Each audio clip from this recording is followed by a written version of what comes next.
What up, gang-a-lang? Carolina Jackpot time coming at you. It is time for the recap. The big winners and the big losers from week number 10 of college football. This was an exciting week. Great games, start to finish. We started out with football on Tuesday night last week with a little bit of action Tuesday and Wednesday. Some games Thursday, Friday, just rolling into the weekend. Turmoil at the top of the the top four of the playoff ranking. So we're going to go through all that. Top big winners, top big losers, and then Carolina Jackpot going to give you my top four, who I think will be in the playoff discussion this Tuesday when the new poll comes out, and my reasoning for putting them where I'm putting them at. Now, my ranking means absolutely nothing, but it's always fun to look at this stuff, and hey, we'll go from there. If you're new to the channel, please hit it with a thumbs up button. Please subscribe to the Carolina Jackpot channel if you are not subscribed already. Do college football videos here all year long. We have a lot of fun. Do a live show on Wednesday nights and Sunday nights at 9 p.m. And we got a football contest going on right now, which is tightening it up, if you know what I'm saying. So let's get into this stuff. So Monday and Tuesday night, we had our Tuesday and Wednesday night had action there. Probably not a lot of people real interested in that. Thursday night, good game there in Conway, South Carolina, between Coastal Carolina and App State. Coastal Carolina covers the spread and wins 35-28 against App State. Coastal Carolina has been underdogs in their past two games. They've been underdog on the road at Marshall, and they were an underdog at home against App State. I don't know why people continue to doubt this team. They're a one-loss team, did lose to Old Dominion kind of in embarrassing fashion, but Carson McCall and the bunch taking care of business, and they're fun to watch. I mean, they are really fun to watch. That's a kind of offense I'd like to see South Carolina run, do something like that, a little bit more creative than the normal wet fart stuff we've been doing. But we'll digress into Friday night. We saw Duke go on the road to Boston College, 38-31 victory. Duke is bowl eligible again. It's fashionable to be a Blue Devil in something other than a basketball jersey. Hey, what you think about that? Mike Elko, first year from Texas A&M. Dude leaves Texas A&M, defense goes to shit. And Duke is now bowl eligible. The nightcap, we saw Washington come from behind, knock off my 23-ranked Oregon State Beeve in Seattle. Michael Penix Jr., he did what he had to do, I guess, with them win that game. Kind of a scuffle broke out afterwards. And, they get kind of chippy up there in the Pac-12 after dark, especially on Friday night. Good win for Washington. Going into Saturday's games, Air Force and Army, just a slugfest from start to finish like everybody thought it would be. 13-7, Air Force comes out on top of Army in that one. I was a little too close for comfort. Air Force, definitely the better team, but when these folks get together, nobody's going to score a lot of points. Northwestern, and I'm going just here in chronological order, looking at the ESPN app while I do this thing. Northwestern, Ohio State, number 2 team in the country, wins 21-7 over Northwestern. This was a 7-7 game in the fourth quarter. Ohio State did what an elite team does, though. They scored the final 14 points this game, and they get the victory there in Evanston at Ryan Field. But, man, I'm telling you, that was a tense one for them. And, I've heard every sportscaster talked about, the first thing I mentioned was the rain. The rain. Guys, it's the Midwest. It's up in the northern part of the Midwest. It's Chicago. It's November. It's going to be cold. It's going to be nasty weather. Ohio State's been in the Big Ten for, 100 years? Been playing Northwestern for probably, 100 years? And you ain't used to that by now? This should have been an easy win for Ohio State, but it wasn't. And we'll see how that may or may not affect the playoff rankings coming out Tuesday. TCU, once again, at home this time, undefeated Horned Frogs on top of the Big 12 right now. with another win, kind of in come from behind fashion over Texas Tech. They were losing going into the fourth quarter against a decent Texas Tech team, not a great Texas, not a ranked team. But, you know, they kind of had to come from behind against Kansas State a couple of weeks ago, come from behind, win against West Virginia on the road. So TCU, am I sold on them or not? We'll find out when my playoff ranking comes out here in just a little bit into this video. North Carolina kind of played with Virginia a little bit, 31-28 on the road. They failed to cover the score. They're a one-loss team. Didn't really look their best yesterday against a Virginia team that had some injuries. The Tar Heels get the win. Drake May making some nice plays there in that game down the stretch.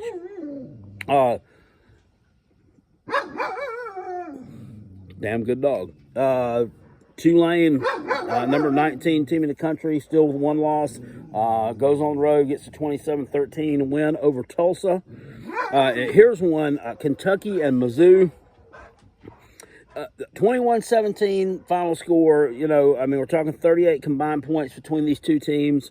And really not a lot of offense to speak of. But if you watch this game, and I watched this one yesterday from start to finish, this was a fun game to watch. It really was. I like seeing defense. I like seeing hard hitting. Mizzou was eating Will Levis's lunch. They were literally beating him up, throwing him down on the pavement outside the school, taking his lunch from him and eating it right in front of him, and then crumpling the paper bag up and throwing it in his face, walking him away, giving him the bird, and then going back to class. They were destroying this dude, blowing him up. Chris Rodriguez does enough on the ground to get the job done. Levis does just enough through the air. He threw a touchdown there in the first quarter. They were up 14-3 at one point in this game. Mizzou comes back, takes a 17-14 lead. And then at the end of the game, with Kentucky and time running out, and Kentucky has to punt the ball from their own 41. This is one of the wildest scenes you'll see. And these two teams were chippy the entire game. They were really getting after each other. The human baked potato, Mark Stoops, looked like he was about to blow up over on the sidelines a couple of times when I looked at him. Eli Drinkowitz, the Gomer Powell lookalike, he was about to blow up as well. Kentucky's punter, the snap goes over this kid's head. He gets back all the way to like his own 2-yard line, picks the ball up, turns around, gets the kick off. Mizzou, in the motion of going to block this kick, they hit this kid, knock him down. I don't know if they break his leg or break his ankle or sprain his ankle. I don't know. They lay him out. They call a flag or throw a flag on Mizzou for roughing the punter, and that turns into a 50-yard penalty, first down. Kentucky runs the clock out, wins the ball game. In the other case would have been Mizzou would have gotten the ball back with a minute left, and who knows what may have happened there. Technically, the right call was made because this dude was still inside the tackle box. And he is still a punter when he's inside the tackle box, and you can't do that. Eli Drinkowitz gave the explanation that, how are my guys supposed to know 50 yards down the field that they can't tackle this punter? It's a fair statement. It's a fair statement, but as a coach also, it's you guys' job. You're supposed to teach these dudes special teams things they should have known. They should have known not to do that. I mean, had that not happened and he, gotten that punt away, you still, I don't know, you still might have gotten the thing. And at that point, it's hard to pull up. It would have been hard for them.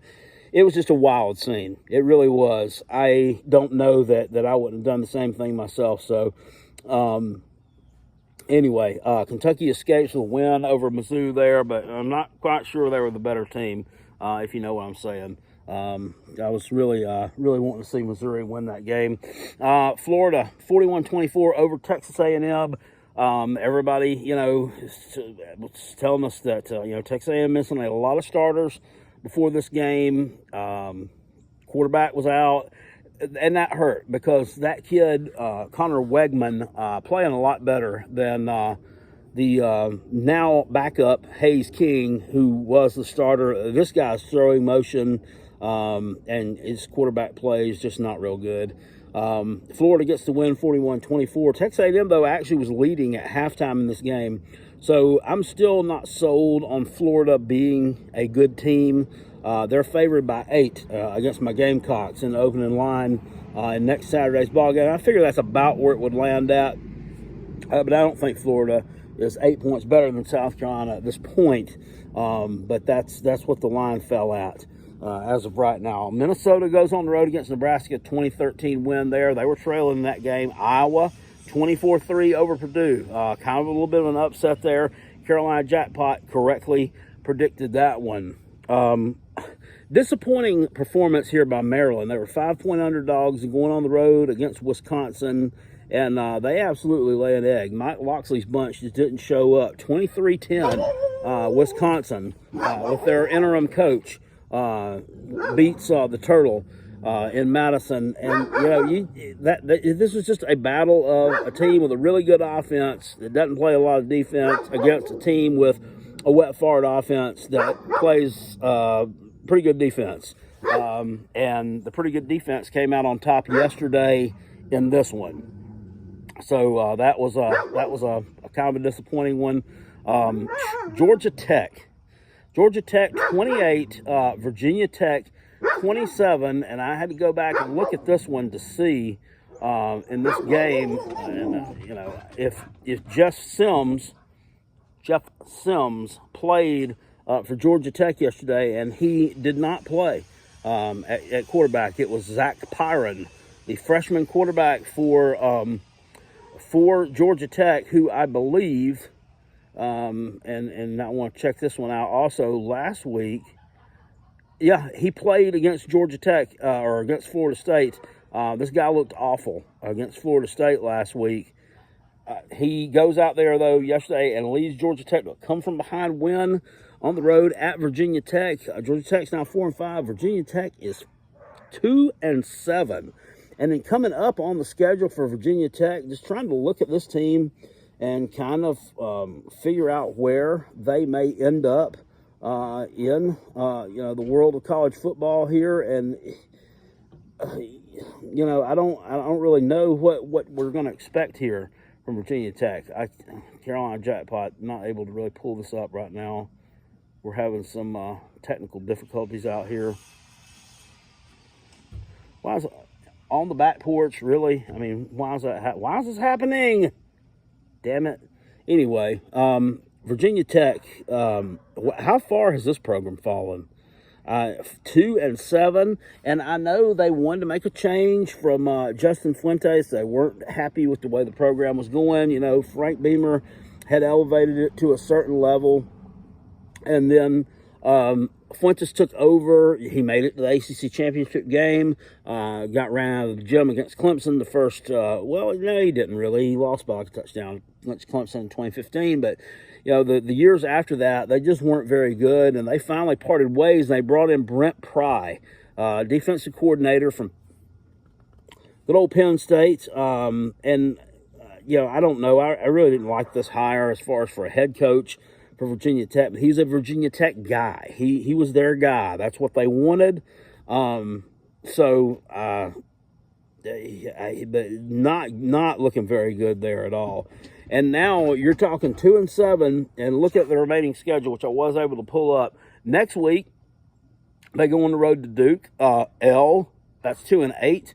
The next week, they're on the road at Liberty. Another L.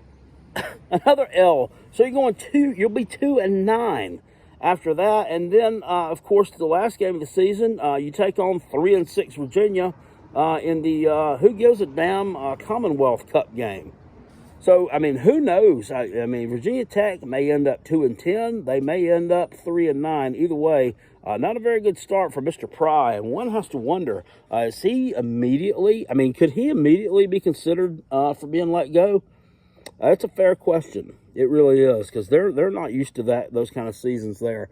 I don't know. I really don't know. Temple, 54-28 all over South Florida. Is Jeff Scott getting fired? You think he's getting fired from South Florida? On the Cover 3 podcast that the CBS guys do, they posed the question, do you think that Jeff Scott could potentially get fired from South Florida and go back to Clemson as the offensive coordinator? That's also a fair question. Who knows? Baylor, 38-35 win on the road at Oklahoma. Good win for Baylor. Oklahoma had started kind of getting it together a little bit.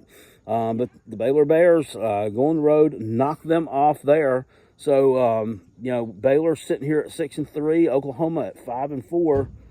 Is Oklahoma, are they going to get some bowl eligibility? Oklahoma, probably, before the season's over with. But it's looking rough for them. In the afternoon stuff, we see number 1 Tennessee, of course, goes on the road to Georgia, drops that game 27-13 to the Georgia Bulldogs. Never was really close and never really looked like it was much in doubt.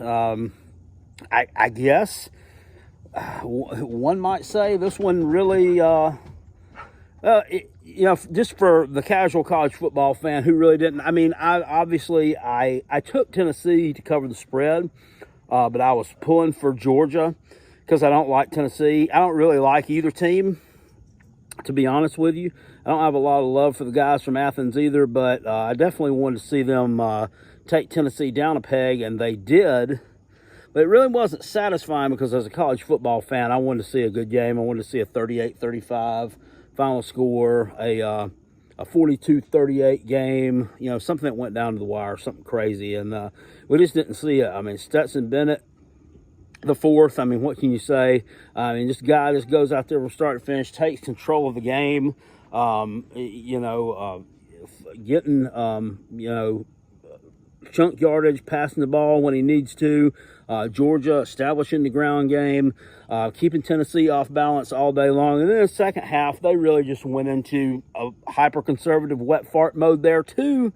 But, Tennessee could do nothing. They could not take advantage of it. The Georgia defense, held, Hendon Hooker to his worst output by far of the season. Hendon Hooker threw interception, which is, that's really very uncharacteristic of Hooker. It was 23 of 33, 195 yards, no touchdowns and 1 interception. If he'd have flipped that around and had 1 TD and no interceptions, somebody might think that's a decent stat line. But it wasn't. Georgia just doing enough to get this thing going. In the first quarter or first quarter, we saw that was a horrible call on that safety where Hooker was, fumbled the ball in the end zone.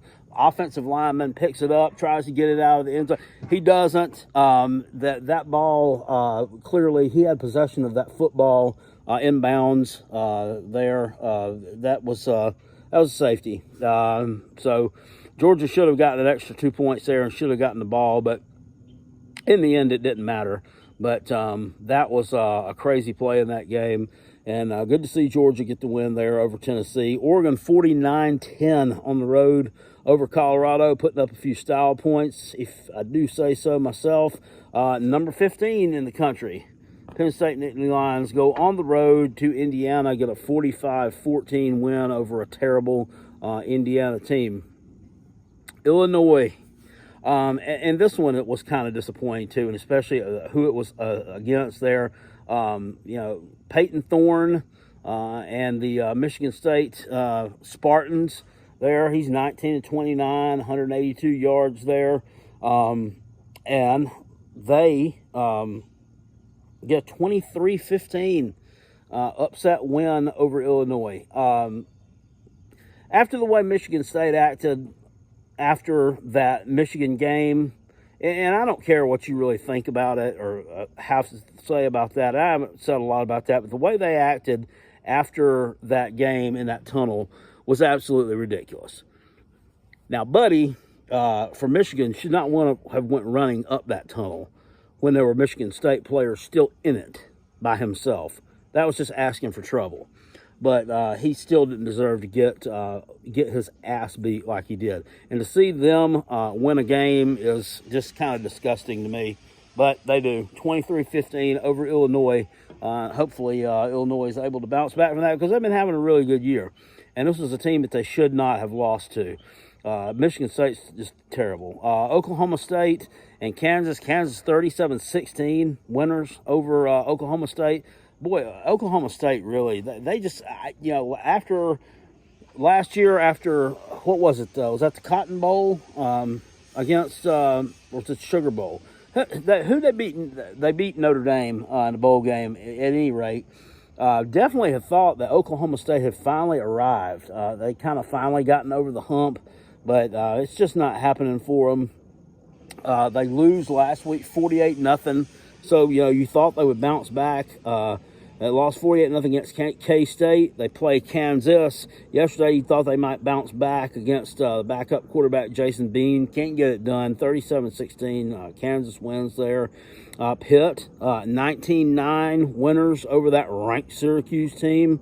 Yeah, ranked no more. I'm telling you, another fraudulent ACC team goes down at the hands of an unranked team.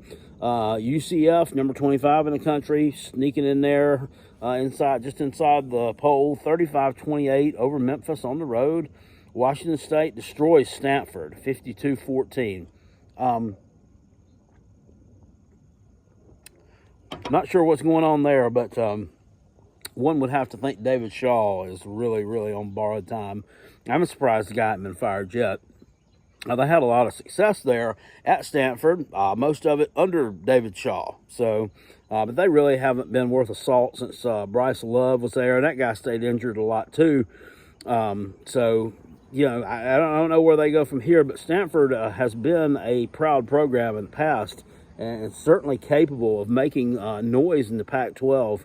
But it's been quite a while since they've been competitive, and I think a change there is probably going to be made, after especially taking that kind of beating at the hands of really a mediocre team at home. West Virginia, 31-14 loss on the road at Iowa State. West Virginia, that's another one. Neil Brown just not able to get it done at West Virginia. It's really not. And West Virginia has been a good football school in the past. Has been nationally relevant in the past. They're not anymore. And this one, you look to, are they going to make a change soon there? I think they do at some point pretty soon. UTSA looks to be the class of the Conference USA again, 44-38, wild win there in 2 overtimes over UAB. Liberty, talk about Liberty for a minute. 21-19 win on the road at Arkansas. And now this one, I don't know. I mean, if you're a Gamecock fan, isn't this just a little bit? This is a little bit embarrassing that you won. Arkansas's best win, or their most dominant win of the year, came against us in week 2. That 44-31 win over my Cox. Since then, they've had some injuries. I get it. But KJ Jefferson had a pretty nasty injury the week after the South Carolina game. I think he sustained a concussion. And he just hasn't looked the same. Rocket Sanders yesterday only rushing for 60 yards against Liberty. I mean, they did what they had to do to get this thing done. They had jumped out to a big lead too. I think it was 21-3 at halftime in favor of Liberty. And Hugh Freeze and company, man, they just take care of business there on the road. That has got to be. I mean, I know it's Liberty, and they're not FBS, but I mean they do have an 8-1 record now, so they are a really good team. But that's just not an Arkansas SEC team should not be losing at home to Liberty. I think you got to think, is that the worst loss they've sustained at home since they were losing to North Texas and Western Kentucky? It may be. They're falling apart at the seams there. Cincinnati 2010 over Navy yesterday at home. They're going to be ranked again. you know, Alabama, LSU. What can you say there? 32-31. LSU ends up winning that game in overtime. They go for two. Gutsy call there by Brian Kelly at the very end of it. I mean, he didn't have to go for two there. They could have kicked an extra point and tied that thing back up. He wanted to take it to the house. Jaden Daniels completes the pass, and they pull off the upset in Death Valley. And we'll talk about how this is going to impact the college football playoff as well. But Alabama takes its second loss of the season, the first week in November. Been a long time since that's happened. It has been a while since we've seen that. People are saying, is Nick Saban done? You think this is his last year? I don't know if I'd go that far. I don't know if I would, overreact to it that much. I mean, he's lost to some pretty good teams, but it brings up a point of argument. This is not very characteristic of Alabama to drop games like that. So tough loss for the Crimson Tide there. Big win for Brian Kelly. Obviously, his probably one of the signature wins of his career, and certainly his biggest win so far at LSU. Kansas, number 24 team in the country, as I correctly predicted, take care of business. 34-27 over Kansas State. Texas is one of those teams that plays good one week, bad the next. Good, bad, good, bad. They go to 6-3, 4-2 in the conference, and those folks have a big matchup coming this Saturday night at home on ABC against TCU. Are they going to be the team that knocks TCU from the ranks of the unbeatens? You'll have to wait till later on for me to predict on that one. But I would say the odds of it happening are pretty strong. 77-63, SMU beats Houston in a basketball game. Nuts. Tanner Mordecai, what did he have, like 8 touchdown passes or something like that last night? That is wild. If you want to talk about fun to watch and absolutely no defense, it was definitely there. Houston, what happened to this bunch? They're 5-4. They still actually have a winning record here, but it doesn't seem like they should, does it? They've been really disappointing. I think a lot of people thought they were probably going to be the best group of 5 team out there going into the year because they were right behind Cincinnati last year. Not so. For them, Clayton Tune, 36 of 53, throwing the ball, 7 touchdowns, 3 interceptions. And then, SMU, Tanner Mordecai, 28 of 37, 379 yards. Okay, so his yardage was about 9 touchdowns. 9. Holy shit. Their leading receiver, Dylan Goffney, 3 receptions, 100 yards. My goodness. SMU lighting the scoreboard up. They almost had to put another digit on it there for them yesterday. Wow. Moving on from that, of course, next game. And I haven't really watched much of this game. I do know that Clemson quarterback DJ Uiagalelei was benched in the game. 35-14, they lose to Notre Dame. I wasn't watching the game, so, this is another one of those where, it's just not really satisfying unless I'm watching it, as they were playing at the same time my Gamecocks were playing in Vanderbilt, and I was at the game, so I couldn't watch any of it. But not good. Not a good loss for Clemson there, and that definitely knocks them from the ranks of the unbeaten. If they win out, they win the ACC, are they in the playoffs? I don't know. We'll talk about that one. Michigan, 52-17 on the road against Rutgers. Rutgers was actually up in this game 17-14 at halftime, and then reality walked into Piscataway and Shai Stadium and came knocking at their door, and Michigan absolutely rolled them in the second half, returned 2 Rutgers picks for touchdowns. One of, if not the best team in the Big Ten, rolls over probably what's the worst team in the Big Ten at this point. Utah, 45-20, big win at home over Arizona. 39-33, Mississippi State survives Auburn. The War Eagles go out there and fight hard in that one. They just can't get the job done. Or interim coach Cadillac Williams. I was kind of listening to a guy that does some Vegas spread picks there, and was talking about, Auburn probably was going to be able to run the ball and pound the rock a little bit with a former running back now coaching the team, and 256 yards on the ground yesterday. Not horrible. Their Achilles heel is their passing game. This Robbie Ashford guy, 7 of 22 throwing the ball. That's just not good at all. Mississippi State, though, gets the job done there and gets the win. Of course, we already talked about my Gamecocks, 38-27 over Vanderbilt. Am I pleased with winning? Yes. Am I pleased with everything that happened during the win? No. Another thing I wanted to talk about during that game, too, that I didn't like, South Carolina had way too many penalties in that game. 12 penalties. 12 times they got flags for 110 yards. Guys, that's too much. Shane Beamer needs to get the team under control a little bit. We need to practice a little bit more discipline than that. We cannot be afforded to give away free yardage to anyone. A lot of personal foul penalties. The game with Vanderbilt was pretty chippy. And I get it. Vanderbilt's probably, you're freaking what in the SEC after how many years, and you're going to have a little bit of an attitude.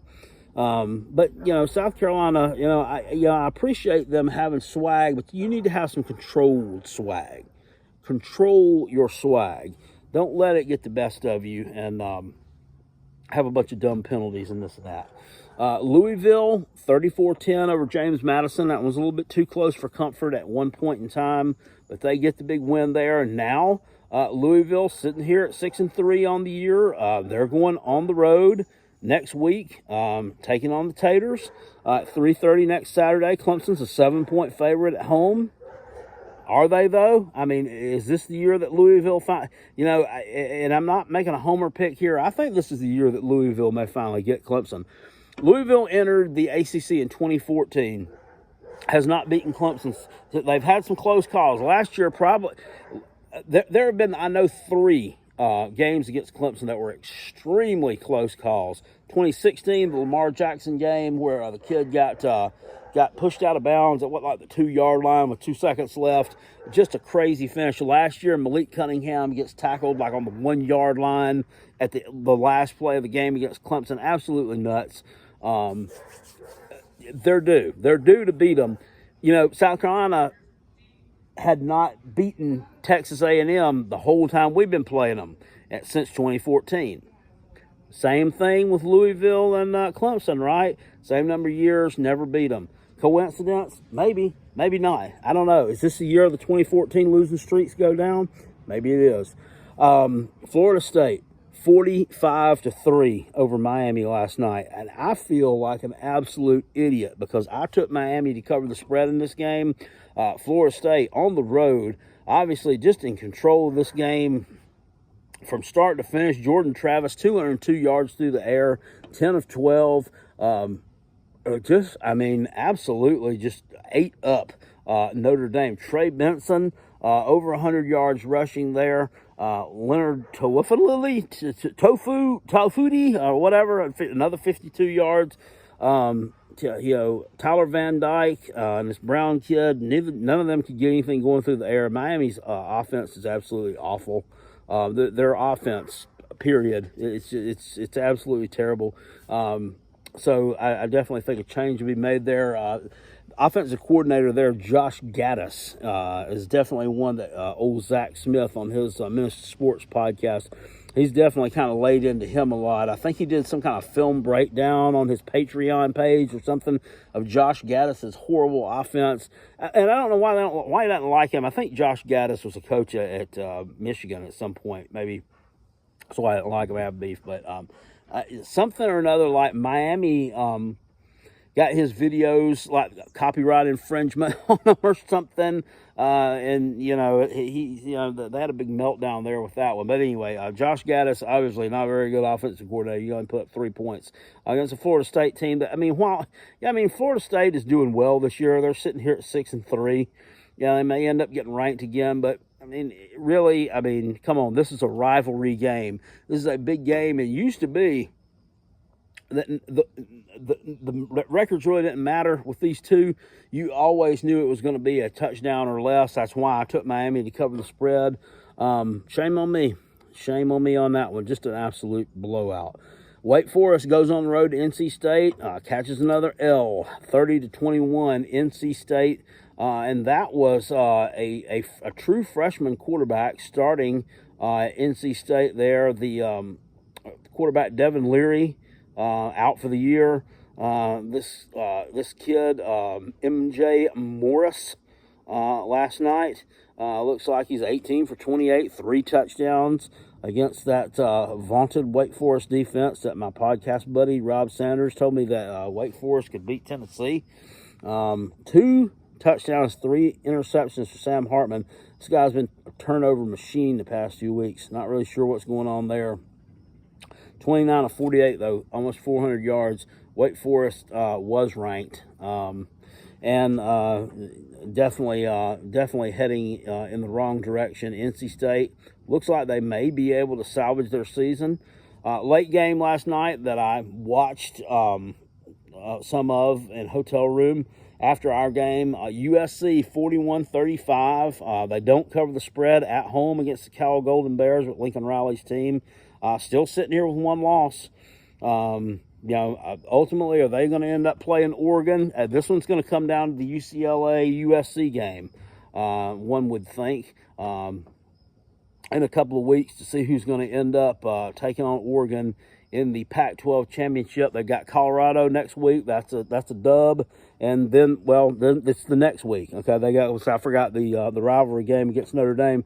So it's USC and UCLA. That'll be in the Rose Bowl in 2 weeks. So that's going to be a huge game. They're actually 34-point favorites against Colorado next week. Food for thought, I would not take USC to cover the spread. All focus is going to be on that UCLA game that'll be coming up the next Saturday. And then there were a couple of games real late that San Jose, Fresno State. Fresno, another team that's been good in the past, has kind of had a rough go of it at some points. Obviously yesterday, just a really entertaining day of college football. Obviously yesterday, big winners, LSU, obviously a big winner there. They're in control now in the SEC West, and I saw the probabilities come out. They are very, very likely to make the SEC championship game and take on Georgia.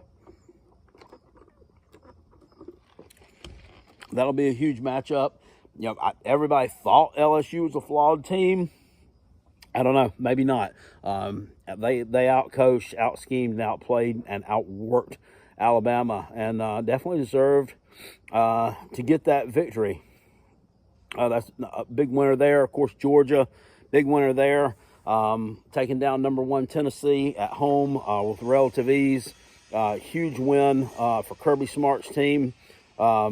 Michigan keeps on rolling. Ohio State, you got to throw them in there. They weren't a big winner, but they were a winner. Stays unbeaten, keep on doing what they have to do. Big losers. Obviously, Clemson. We're not going to throw Notre Dame really in the big winners category. Really, does that do a lot for Notre Dame? They have no playoff resume, not making a New Year's Six bowl or anything like that. But that's definitely a big loser there for Clemson. Oregon, also another big winner. They just continue rolling right along. Big loser, another big loser. Virginia Tech. This program. Good gracious. Just falling, just deeper into the abyss. Miami, absolutely falling apart. They keep on ordering it well. Carolina Jackpot. Mario Cristobal is recruiting well. Well, that's great that he's recruiting well and that people like him. But first year results definitely mean something. And losing 45-3, getting absolutely housed at home by your arch rival, and falling to 4-5 on the season is not what you want to be doing. Especially when you're staring down the barrel of, you got a home game or a road game at Georgia Tech next week. You're a underdog to Georgia Tech. So that's a toss-up there. Let's just say you win it, you're 5-5. I mean, you got Clemson on the road next week. You're not winning that game. 5-6. And then you've got Pitt at home the next week. You're probably not winning that one. So Miami's 5-7 at best. Miami will finish 6-6 and make a bowl that nobody cares about, kind of like the Gamecocks. But, man, really, really disappointing. And are they not, I mean, are they worse off now than they were with Manny Diaz, the guy they didn't even have the courtesy to tell he was fired before they hired a new coach in Mario Cristobal? I don't know. I mean, that's another fair question. So definitely circling the drain there. And we've already talked Stanford, another program that's just sinking into an absolute black hole. Carolina Jackpot'S 14 playoff. If it was selected today, here's how I would pick it. Number one, UGA, for obvious reasons. I mean, we can't argue with that resume, can we? A huge win over the former number one team in the country there in Tennessee at home. And then also in week one, huge win over the number 8 ranked team in the country, the Oregon Ducks. So UGA definitely number one. Number 2, I would still keep Ohio State at number 2, and I'm gonna put Michigan in at number 3. The reason I put Ohio State in at number 2 for no other reason other than it's that non-conference schedule. You've got Michigan, just a bunch of wet fart, nothing non-conference teams. It's just UConn, Hawaii. I mean these victories that mean nothing. While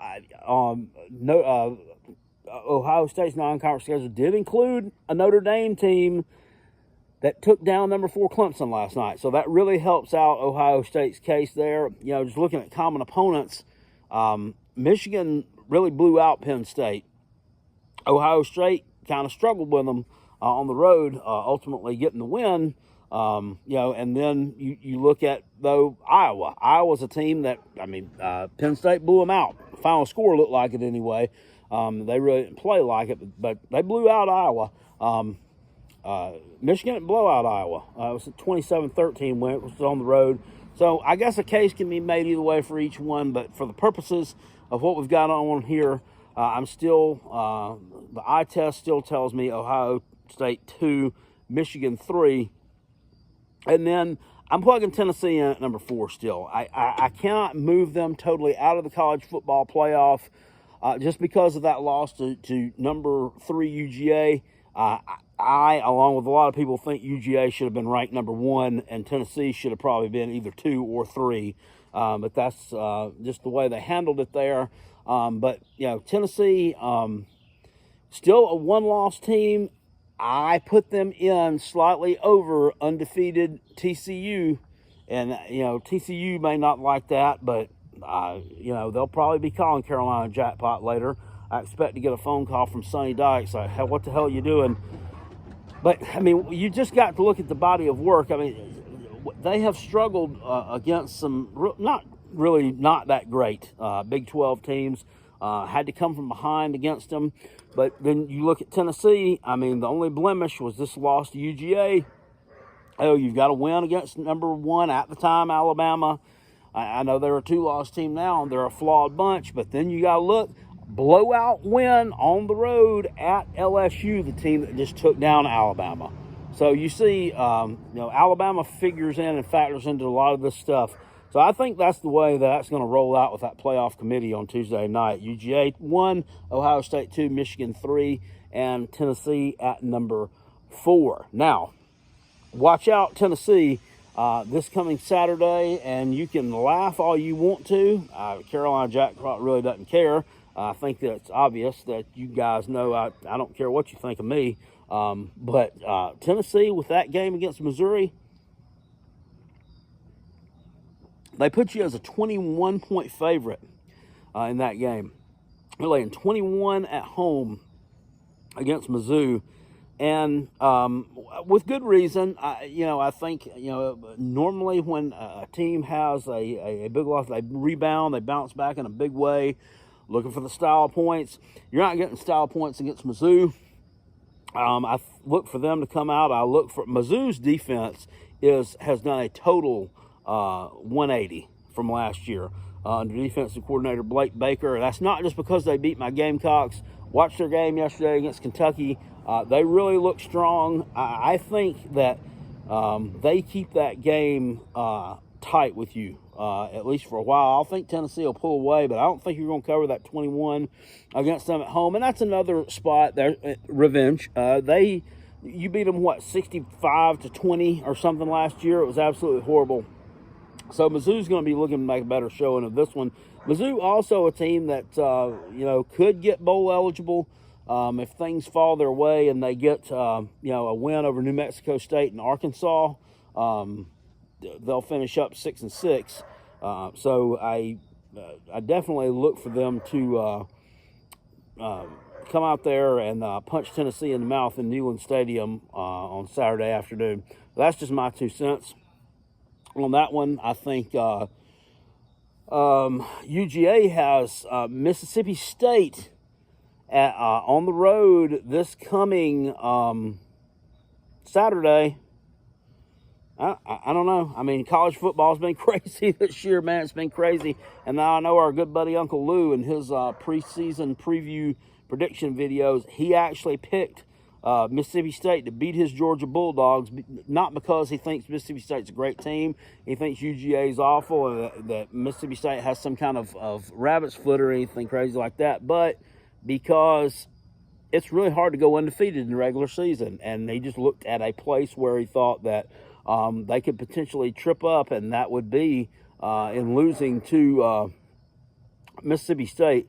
So we'll see how that one unfolds. I don't think they will. I think it's highly, highly unlikely. But it's not out of the realm of possibility. They're 16.5-point road favorites, and then they got the matchup the next week against Kentucky, followed by the matchup at the end of the season against Georgia Tech. There, we're looking at Michigan real quick. Michigan has games left against, of course, they've got the game against Ohio State at the end of the year. That one will be in Columbus this year. Next week, they're at home against Nebraska, 30-point favorite. Should roll in that one. And then the next week at home, damn, it seems like Michigan's at home all the time, don't it? I mean, they wasn't yesterday, but it just seems that way. The next week, you're at home against Illinois. That'll be an interesting matchup for sure. That'll be a strength on strength type deal in that one. And then Ohio State got Indiana next week. They'll roll there. They're 40-point favorites at home. The next week, Maryland, they should roll through these next 2 games. That's a road game. And then the matchup, Ohio State, I mean, that'll probably be a number 2 versus number 3 matchup in that one, and that will be a great game. So those are the big winners and the big losers, guys, for week number 11 of the college football.